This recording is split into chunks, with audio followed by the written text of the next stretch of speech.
So my apologies. I was asked yesterday afternoon, can you give class tomorrow morning? I said, yeah, sure. And then my voice started to go. And so I asked, can you find somebody else to give class tomorrow morning? And this morning I was told, no. So you have to put up with this gravel. And this is one day that I'm very, very thankful for modern technology and this device here, because otherwise you would not hear a word that I'm going to say.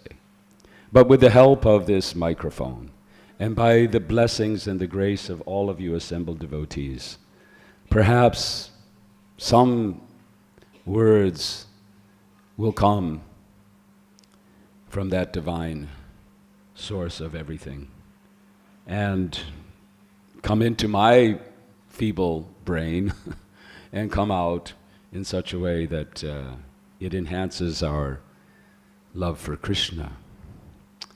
That is my prayer, and I beg your forgiveness for subjecting you to this gravelly voice. And let's see, Hare Krishna. It also means that I may call upon many of you to add to this discussion this morning of a very, very special pastime. I found it curious, for myself at least, that in the past 6 months, practically every time I've spoken on Bhagavatam, it's on the Damodar Leela. somehow, I don't know. Not that I have any qualification, but maybe there's some hint being given to me, which we'll explore. So, without further ado,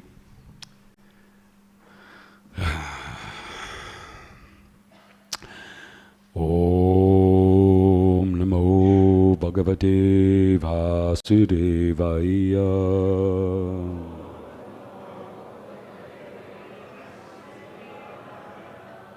Om Namo Bhagavate Vasudevaya.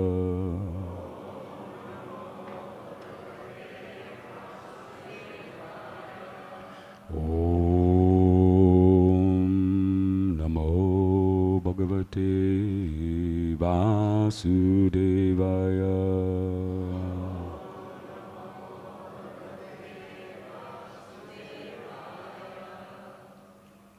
Sorry to sound like a Buddhist or something. The Buddhists sing like that, oh, very low chanting, Gregorian type. So we have a few verses for today. We're going to begin with the 6th verse of this chapter.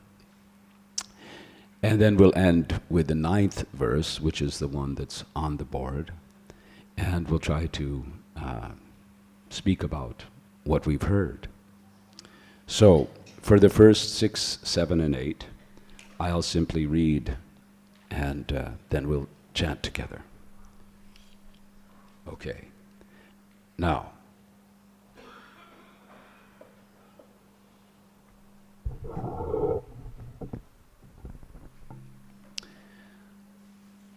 Sanjata kopa suritarudaram Sandasya dadbir dhadimanta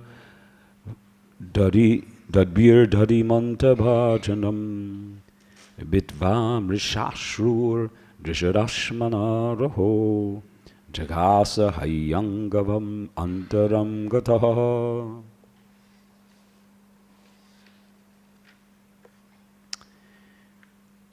Translation and purport. There are short purports to these verses, so being very angry and biting his reddish lips with his teeth, Krishna, with false tears in his eyes, broke the container of yogurt with a piece of stone.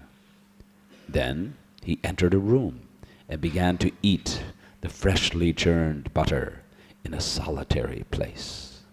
Purport. It is natural that when a child becomes angry, he can begin crying with false tears in his eyes. So Krishna did this, and biting his reddish lips with his teeth, he broke the pot with a stone, entered a room, and began to eat the freshly churned butter.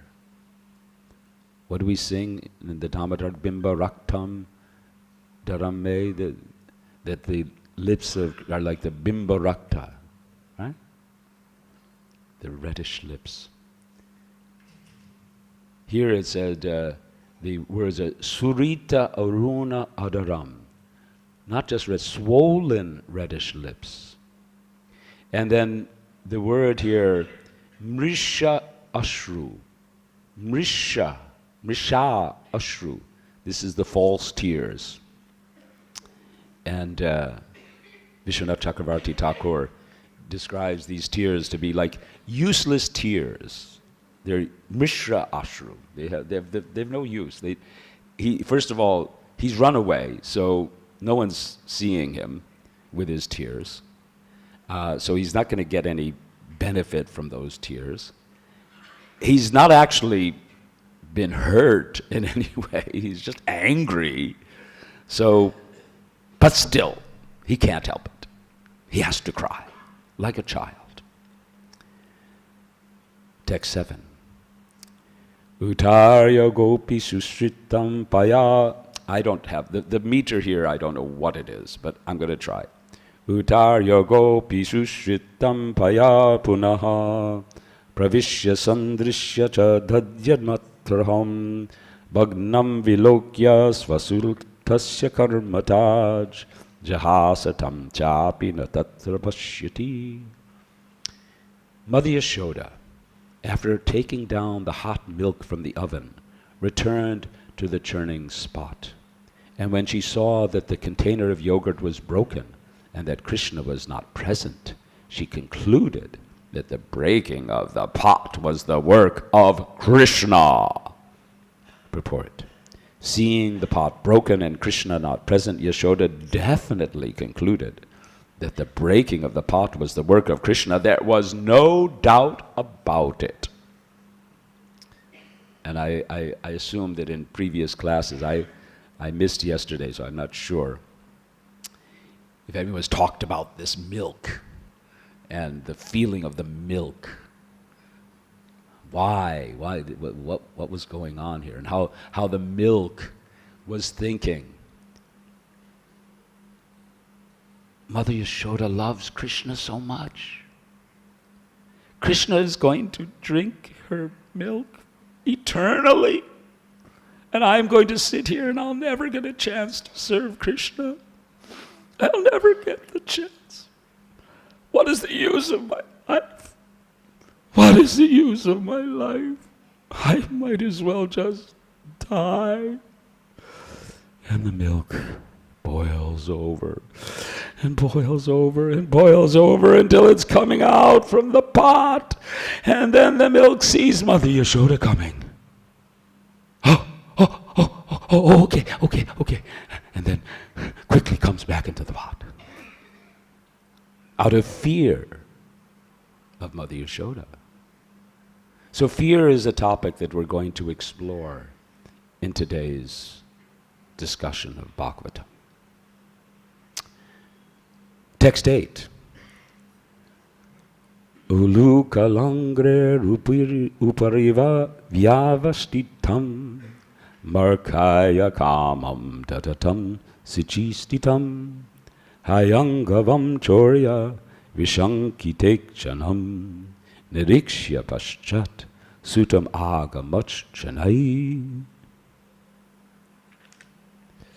Krishna, at that time, was sitting on an upside-down wooden mortar for grinding spices and was distributing milk preparations, such as yogurt and butter, to the monkeys as he liked.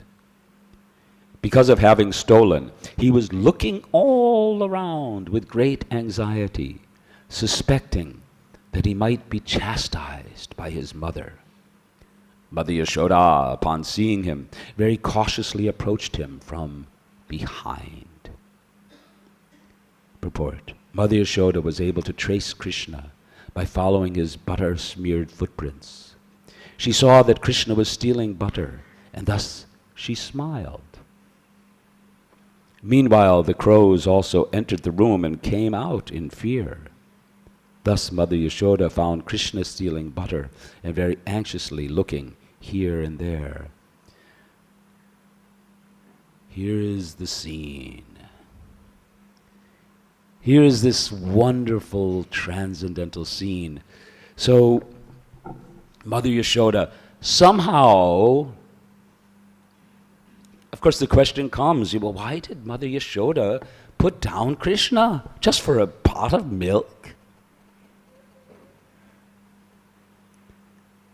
But Mother Yashoda's love for Krishna was thinking, I think perhaps you've heard about the thoughts of Mother Yashoda and how she wanted to celebrate this particular day. This was a Diwali day, and so it's a day of celebration. And she wanted to make this extraordinary milk preparations for her dear son.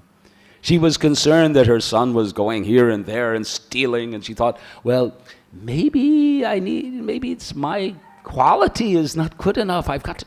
So she took the milk from her favorite cows. Their favorite cows that were the best cows in all of Raj. And these cows not only were the best cows, but they ate the best grass, which has a name that I forget. Anyway, who knows? Padma? Huh? Padma Ganda. Padma Ganda? Ganda. Smelling like a lotus. Have you ever had milk from cows that somehow wandered into the onion patch? Anyone here? In the West this happens. A little more than here. You don't find wild onions growing so much in this area. But in America you often find wild onions growing. And the cows get in and they like the taste. But then when you get the milk, it smells just like onions. So the smell, the flavor of the grass comes into the milk of the cows. So this milk was not only the best milk in terms of its quality, its richness and its flavor, but it also had this scent and aroma of this sweet grass. So Mother Yashoda was really, really excited about making this. So, she just, okay, Krishna, just sit down for a minute. I'll go just take care of this milk. But Krishna doesn't like this, and he runs off. And when Mother Yashoda discovers in the previous verse, then in one purport, Vishwanath Chakravarti Thakur's purport, I read that, just imagine the scene. Mother Yashoda, smiling, and he says that she touched her nose like, my son, oh. Not angry, just enjoying. But out of her affection for Krishna, she thinks, well, still, I have to do my motherly duty and teach him a lesson. Out of love, not out of anger. There's no anger in Mother Yashoda, just love. And out of that love, she begins to run after Krishna. In this verse, it also talks about how he was feeding the monkeys. And we've heard, and I'm not sure the source of this, that those monkeys were quite special monkeys. We've heard that when Krishna enjoyed his pastimes as Lord Ram, he also had many, many friends who were monkeys. But at that time, what could he offer them? They were living in the forest. They were on a mission. Like an army, they had to take whatever was available. And what was available? Roots and fruits. Nothing very special. So Krishna was thinking, in my pastime of Lord Ram, my monkey friends could not eat anything wonderful. Now come here. So it's explained that these monkeys were Hanuman and Sugriva and all the monkeys of Sri Ram's entourage came to enjoy the wonderful milk sweets and yogurt and all these delicious things from the hands of Krishna. So now, the verse for today. All right, let's try this. I don't know what the meter is, but anyone have a more, Sanskrit idea of what the meter should be for this verse? Want to lead us? I'll try. Okay, but the next person who chants, you don't have to follow my meter. Okay. Normally it's sort of the etiquette that you follow the meter of the speaker, whatever they say, and you do what they say. But I release you from all etiquette, and you may attempt the best appropriate meter. Unfortunately, this is also, where's my light out here? Who knows? Huh?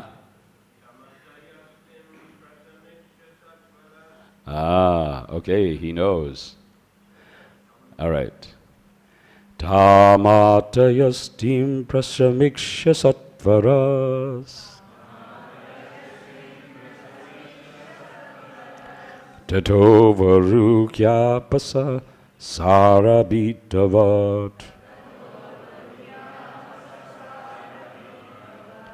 Gopyan vadavannayamapayoginam chamam praveshtum tapaseritam mana. So please, others chant. I don't need to chant many times. Prabhu Vishnu, you know the meter.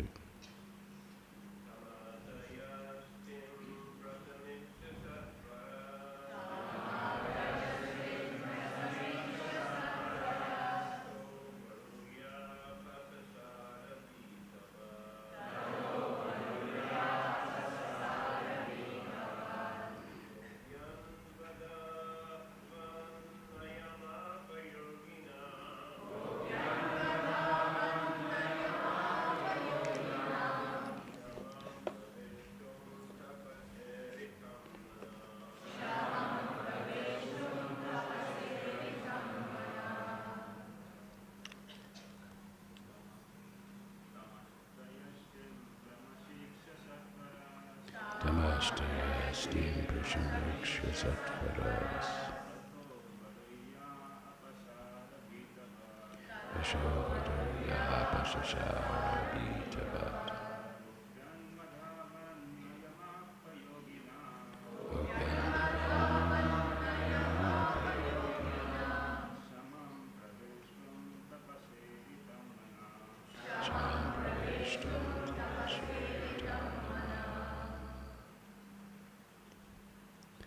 Ladies?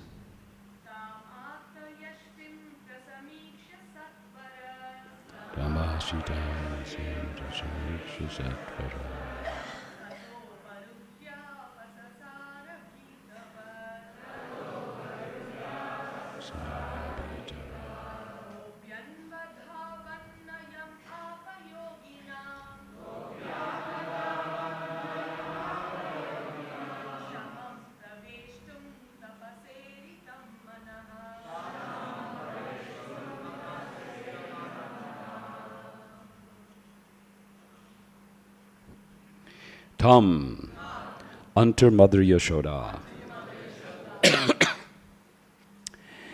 Ata Yastim, carrying in her hand a stick.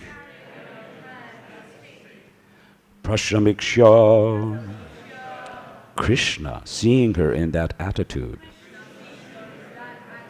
Satvaraha, very quickly, Tataha, from there, Avaruya, getting down, Apasasara, began to flee, Bitavat, as if very much afraid, Gopi, Mother Yashoda, Anvadhavat, began to follow him. Na, not, yam, to whom, apa, failed to reach. Yoginam, of great yogis, mystics. Chamam, who would reach him. Praveshtam, trying to enter into the Brahman effulgence, or Paramatma. Tapasa, with great austerities and penances. Iritam, trying for that purpose. Manaha, by meditation. Translation and purport by His Divine Grace, A.C. Bhaktivedanta Swami, Srila Prabhupada. When Lord Sri Krishna saw his mother, stick in hand, he very quickly got down from the top of the mortar and began to flee, as if very much afraid. Although yogis try to capture him as Paramatma by meditation, desiring to enter into the effulgence of the Lord with great austerities and penances, they fail to reach him. But Mother Yashoda, thinking that same personality of Godhead, Krishna, to be her son, began following Krishna to catch him. Report. Yogis, mystics, want to catch Krishna as Paramatma, and with great austerities and penances, they try to approach him, yet they cannot. Here we see, however, that Krishna is going to be caught by Yashoda and is running away in fear. This illustrates the difference between the bhakta and the yogi. Yogis cannot reach Krishna. But for pure devotees, like Mother Yashoda, Krishna is already caught. Krishna was even afraid of Mother Yashoda's stick. This was mentioned by Queen Kunti in her prayers. Bhaya bhavanaya snitasya, Bhagavatam 1.8.31. Krishna is afraid of Mother Yashoda, and yogis are afraid of Krishna. Yogis try to reach Krishna in Jnana Yoga and other yogas, but fail. Yet although Mother Yashoda was a woman, Krishna was afraid of her, as clearly described in this verse. Om Agyanatamarandasya Gyanandana Salakaya Chakshamiladam Dena Tasmai Sri Gurave Namah Kam Kaloti Bhataram Mangalataya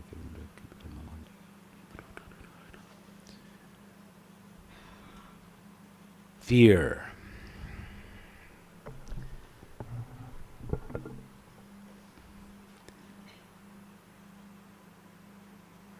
Krishna, as described by Kunti, this verse is referred to here. I printed it out because I don't know it by heart.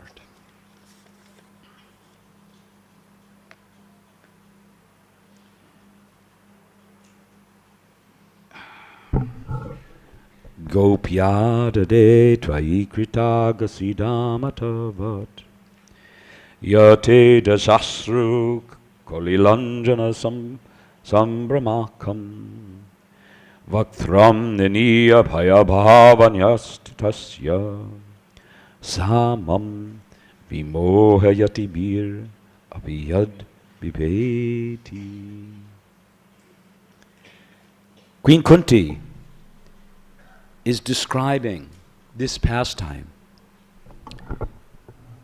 She's describing how Mother Yashoda invoked fear in Krishna. But Krishna is the Supreme Personality of Godhead. Krishna is Bhagavan. Krishna is the creator of everything. Krishna is feared. As described here by Kunti, Krishna is feared by fear personified. We can't even imagine the level of fear that must be there when fear itself becomes afraid.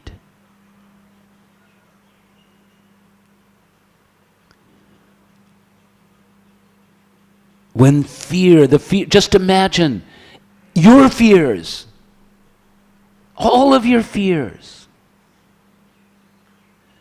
coming into the body of a person. I think that person would be very ugly. Don't you? Would be just anxious all the time. And what is the greatest fear for that person? That person is afraid of Krishna. Krishna. Oh, Krishna. Why? Why would fear be afraid of Krishna? Because there is no one, nothing more powerful than Krishna. No one. Today the world is somewhat afraid. There's so many fears that stalk our world today. There's a virus, a tiny little thing, right? You can't even see it with your eye. And that tiny little thing is spreading fear throughout the planet. Now that tiny little virus will go one day and be replaced by some other virus or something else. And when that's not there, there'll be something. There will always be throughout the world. What is our life in this material world but eating, sleeping, mating, and fearing? Fearing what? Fearing that our desires will be thwarted. I was reading the other day that Bertrand Russell, a great, well-known philosopher, on receiving the Nobel Prize for Literature or something, anyway, I can't remember, gave a speech in which he described that desire, as we also understand, desire is at the root of everything. Now one may counter, well, no, I mean, some people act out of duty or loyalty. But that's also based, as Russell said, that's based on desires. What? The desire to be dutiful or to be loyal. Desire is the root, karma. Karma drives everything. And in this material world, that desire takes 4 primary forms, according to this philosopher. The desire to have things, to acquire.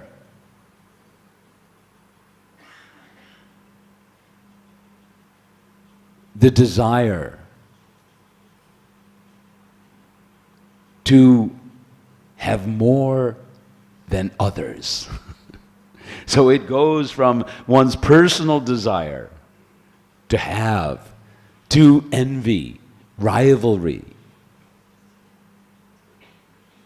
competition with others. And that grows into the desire for power, which is the most prominent. And where is fear? The fear is, I'll lose it. They will be better. I will not be controlled. Somebody else will control me. We're always afraid that our desires will not be fulfilled in this world. They will be thwarted. And who is capable of thwarting any desire? God? The one who controls everything? There's nothing we can do in the face of God. If God wills, we get. If God does not, we don't. So the fear of God,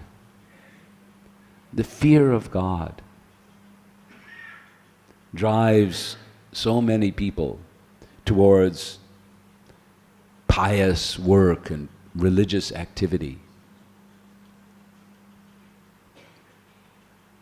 Now, that kind of fear of God is a very low-grade fear, based on pure selfishness.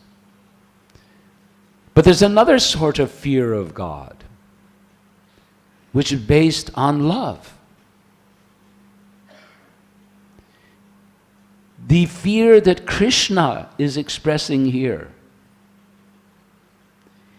it's not that he's afraid of some pain coming from that stick, although the stick does invoke his fear. He's afraid of Mother Yashoda's anger, what appears to be her anger. Of course, we've heard how she was feeling simply love. But Krishna was feeling, oh, my mother's now so angry with me. So, similarly, I was looking this up. So I came across this psalm, biblical reference.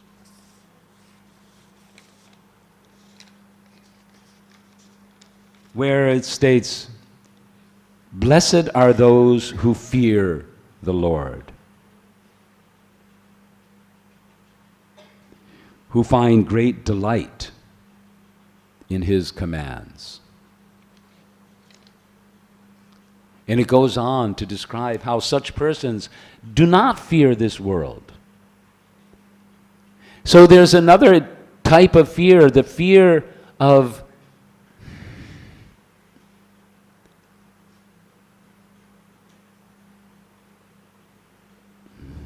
not pleasing one's father or mother,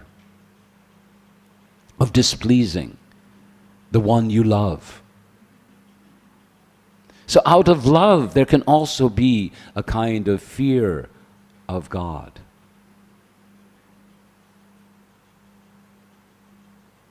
We need to cultivate that kind of fear. Srila Prabhupada once, I heard, said, I don't know the reference, he described that there's one problem with especially us Western devotees. I don't know, I guess all of us. I don't know if it's so different now, but he was particularly referring to us. That we're not afraid of Maya enough. We don't fear Maya. And what is Maya? Maya is simply Krishna's illusory energy. It's Krishna. So we don't necessarily, this is the type of fear that we have to cultivate. The fear of offending a devotee. I would suggest that for us, perhaps that's the greatest fear that we should have. That somehow, by giving way to our base instincts, our egos, our tendency to become angry when our pride or our ideas, our sensibilities are offended, that we give way to anger, even towards another devotee. We should be afraid of this. We should be afraid of it. Because even if we were to offend Krishna, it would be not so serious as offending his devotees. So a little bit of this fear, and a fear of, like Srila Prabhupada said, a fear of Maya, a fear of this illusory energy, a fear that, well, not to think that, well, it's just a little bit. I'm just going to enjoy, a little bit extra, a little sense gratification over here. I mean, I'll just, and I'm not a good example of this in any way, but the idea that we cultivate this sense that even a little bit, just like that little virus, that little coronavirus, doesn't take a room full of coronavirus to affect you. Just takes a little bit. And then the disease sets in. Now we do have, by the grace of Krishna, we have the mercy of Lord Gauranga Mahaprabhu. And so, as the somebody was the coronavirus, the coronavirus, he can infect us in the and deal with that, even if we do slip and fall from time to time, as long as we keep ourselves open to that, open to the treatment. I love this verse, and anyone knows it. Adi Purush quotes this verse every time he gives a class, and it ends with something like Chaitanya Vaidya. It is Dr. Chaitanya. Dr. Chaitanya. He has the prescription. Because it is true, although we know these things, we've heard them, but still we don't fear Maya enough. And we slip, we fall, and we depend on the treatment of Dr. Vaidya. But now we come to this pastime again. And Kunti is relating this pastime to express that it is bewildering. We've been trying to talk about it and trying to analyze this concept, but in the ultimate sense, how can we understand it? How is it possible to understand what's going on here? Our conception, our understanding of Krishna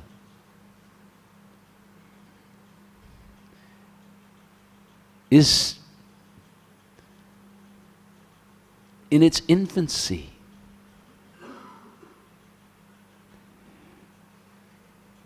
We're just beginning, at least I may say for myself.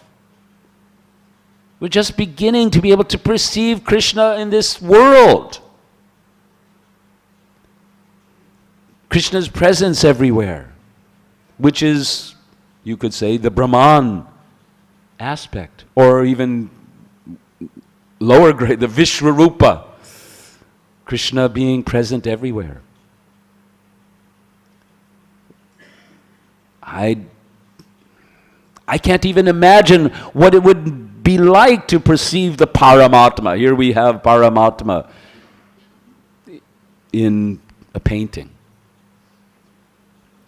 To perceive that Lord, that same Paramatma, in directly, to see the Lord in His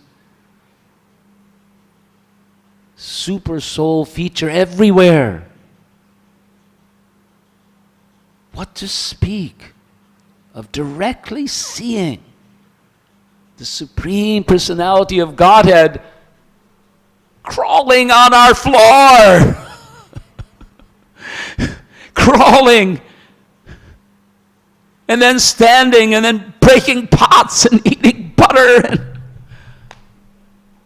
it is inconceivable to us. And to see Mother Yashoda engaged with this baby Krishna without any idea that here is the Supreme Personality of Godhead. Even though, as we heard just earlier, he opens his mouth and she sees the universe.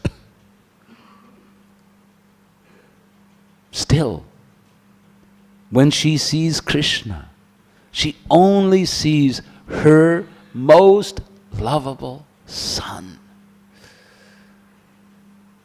And now she wants to teach him a lesson. She wants to teach God a lesson. It's inconceivable. And this is Kunti's message to us. It's bewildering how God, how Krishna, how the source of everything can become afraid. Truly afraid, not a show, but actually feeling fear. And not fear of, like we feel, that we're going to be hurt in some way, but fear that is simply born out of his intense love for Mother Yashoda. This is the thread that weaves throughout these pastimes. Prema. Prema, that prema which is only like a far distant mountain that we see in the distance, but that shines and is so brilliant. Have any of you visited Sikkim, or where you can see Kanchenjunga? Anybody seen Kanchenjunga? You've seen, Prabhu Vishnu has seen. You've seen? Isn't it extraordinary? I mean, Kanchenjunga just is not as high as Mount Everest. It's not the highest, but the way it comes out, and you're down, and it just comes out like this glorious, and especially people spend hours to wait for the sun to rise and illuminate the Kanchenjunga. It's a glorious sight. And yet it pales, it's just nothing. But we can use that analogy to appreciate how that glorious love, that glorious Krishna prema is waiting for us. It's there. We just have to keep going. And although the path to the top of Everest or Kanchenjunga or whatever may be very difficult, this path is lit by the acharyas who give us the directions, who give us the tools, who give us the light when there is darkness, that we may follow that path and be assured, be guaranteed of reaching that peak of Krishna Prema. Hare Krishna. So, fear. The fear of this world is naturally there. But it is quickly overcome. The Bhagavad Gita tells us, Neha Bikramamastosti, and I forget the rest of the verse. Anyway, that just a little progress on this path can save us. Because on this path to that goal, there is no possibility, there's no loss, we may not reach it in this life. Yes, that is true. But we will continue, as we most likely have been continuing, I think, most of us. This is not our first attempt.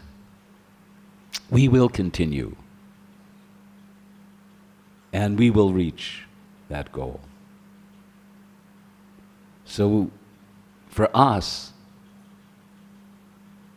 we are free of the fear of the great fear, the real fear, the fear of being stuck in this material world forever. Forever. We are free of it. We are free of that fear. We are not stuck anymore. We are liberated by simply chanting the holy names. Hare Krishna, Krishna Krishna, Hare Hare, Hare Rama, Rama Rama, Hare Hare. We are now free. We just have to stay with it, and we will get there. And along the way, perhaps we can cultivate a little different kind of fear.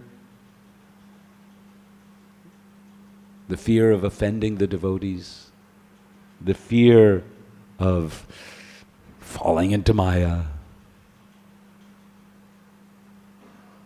and remain fixed in purpose, like we'll be hearing later about Mother Yashoda's determination.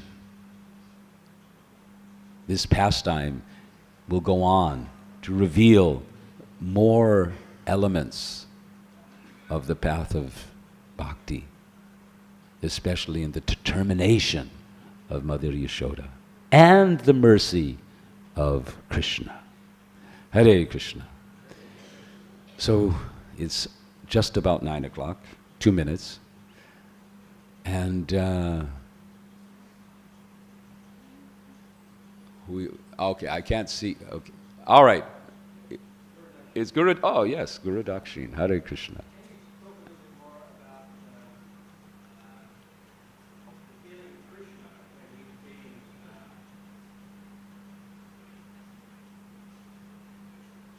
Prabhupada, in his 1974 Gaurapanim here, brought up a number of times about Krishna being rebuked and how Krishna actually enjoys being rebuked. We mentioned here from Mother Yasoda. Does that, can you talk a little bit more about that rasa, that whole feeling that Krishna feeling fear, as you've talked about, but he also enjoys being criticized, being rebuked, being shouted at, I suppose. Whereas as devotees, whenever that happens to us, we just go into a spin, you know. But what does Krishna do when that happens to him? Yes, particularly it's said that Jatila, that the rebukes of Jatila Krishna relishes the rebukes of Jatila more than the prayers of the personified Vedas. Because they form the platform of loving exchange. Rasa.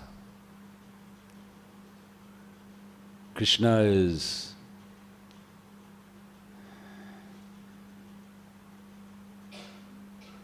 Rasa Vigraha. He's the abode of rasa.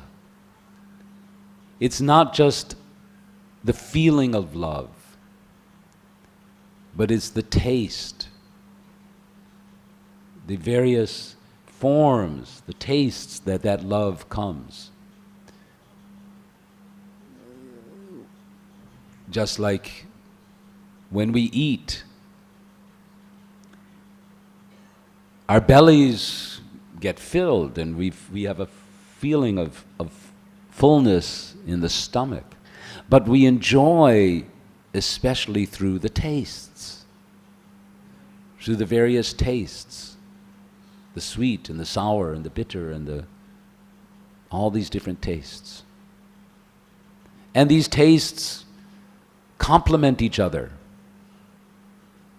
The Bengali system of cooking is especially designed, what I've experienced, and I'm sure Prabhu Vishnu, you have more experience of being in Bangladesh for so. I mean, they're most expert in combining different tastes and beginning with some bitter and then going into something a little liquid. And there's a whole science of arranging tastes. Something very hot, very spicy, something pungent, something sweet, and then so these combination of tastes give rise to a feast. So in this feast, Krishna enjoys all these flavors. And he enjoys these flavors, the rasas, that are expressed in these different moods, sometimes through rebuking, some anger, some envy or criticism, or service, or the whole nectar of devotion gets into all the varieties of rasa, ghastliness, and all of it gives rise to love. Perhaps one of the most extraordinary examples, I've been listening at night, I listen to, and I recommend this for all of you if you really want a treat. Then go online, go to the website of the Vrindavan Institute of Higher Education, go to the Govardhan retreat, and find out Jagatarini's talks. They're capsule, they're only 20 minutes each, and just put them on and enter into the pastimes of Vrindavan. They're just so beautiful. So we've been listening to the Kaliya Leela. And just imagine this feast that began with the most hot, spicy, bitter preparation, just incredibly. You can't imagine the feelings of the Brijbasis when they see Krishna in the coils of Kaliya, unconscious, at the point of death. This is what they're seeing when they approach the lake of Kaliya. It said that Balaram did not come to be with Krishna that day for a number of reasons, and one of them was simply to stop the Brijbasis from entering into that lake and killing themselves. Seeing Krishna. And then the feast becomes a symphony of dance, with Krishna dancing on the hoods of Kaliya in the most extraordinary way. The demigods showering flowers. Such a feast that began. And because it began with such ominous feelings, the relief and the joy and the love to see Krishna come out victorious is even more wonderful. So Krishna enjoys Jatila and her rebukes, because it always ends. It always ends with her embarrassment, and she's like, but that was Krishna. It's not. And it always ends with some sweet opportunity to be with Srimati Radharani. So in this way, Yogamaya conducts this symphony of love in Goloka. Hare Krishna. We're out of time. It's 5 minutes past 9. So please, anyone who is, please feel free. I can stay for a few minutes more. Yes.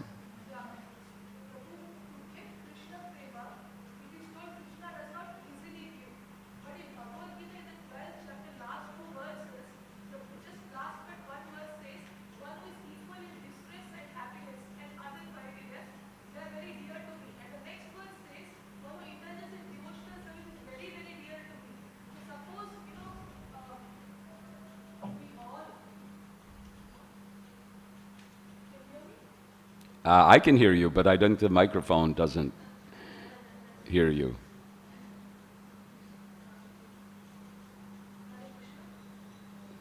Anyway, I can hear you. I'll repeat what you said. Oh. Now, yes. Okay. Thank you. See, I was just telling you in the 12th chapter, last 2 verses, when we see, if we are equal in happiness and distress and man, apaman, many other things, so then we are very dear to Krishna. And also the next verse, the last verse of 12th chapter in Bhagavad Gita says that we indulge in devotional service, we become very, very dear to Krishna. Now, for all of us in the material world, padam padam yat vipadam means we all have troubles, means we all have opportunity for distress. So when we have the opportunity for distress, suppose if we give that every minute, thinking that I am the dog of Krishna, I am the servant of Krishna, I have no qualification.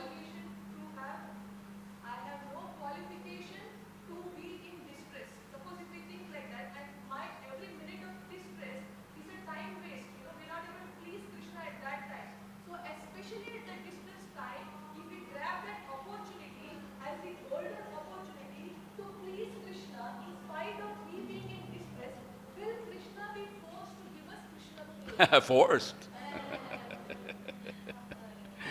I don't think you can force Krishna to do anything. It's not difficult, and why do you say Krishna Prem is very difficult? That's why I actually, during Gaur Purnima, they said we should ask for Krishna Prem and Gauranga will give. And I did that, and most of us would have done that. And they told that on Purnima day, if you give Srimad Bhagavatam to someone deserving, you'll get Krishna Prem. That I did 2 years ago. Then last year they said if you go to Ekachakra, Yes. I think you have Krishna Prem. I think you have Krishna Prem. Thank you.